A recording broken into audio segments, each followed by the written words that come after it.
So differential equations are basically what they sound like. They're equations that have a differential in them or they've got a derivative in them.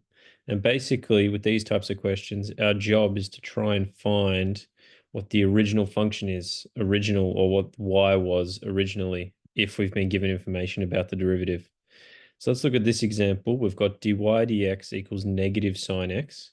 What we need to do here is think about our derivative properties and think about the derivative of what gives us negative sine x.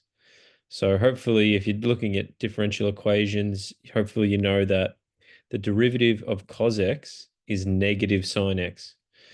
So essentially what we're doing is we're taking the integral of negative sine x. And we can say, all right, then that must equal cos x plus this constant of integration plus c. So at this stage, essentially, we're just taking the integral of both sides. But later on, we're going to start to introduce some more complicated ideas with differential equations. Let's talk about this in more detail, though. So let's start by graphing the derivative, which is negative sine x. So that looks something like this. Okay, the next thing we're going to do is we're going to graph cos x, which hopefully you would agree looks something like that, which is the red line. Now, I just want to remind us what's going on here.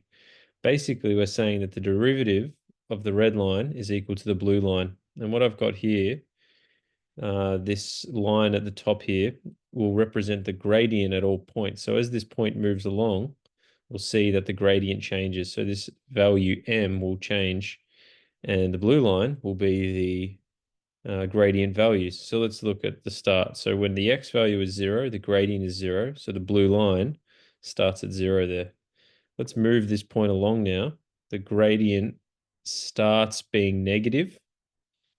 So you can see down here, we get all negative values on the blue line, which is the derivative function. And then we get to the bottom here, and I don't think I can get it exactly there. We can see that somewhere between there, the gradient would be 0 because the line would be flat, somewhere between somewhere between, yeah, somewhere between those two sort of movements there. And so that's why the blue line is 0 there. Okay, and then obviously you get the same idea as you move along. Okay, so that's just reminding us of the fact that when we take the derivative of a function, we're essentially graphing the tangent values. Sorry, I should say the values of the gradient of a tangent at every point.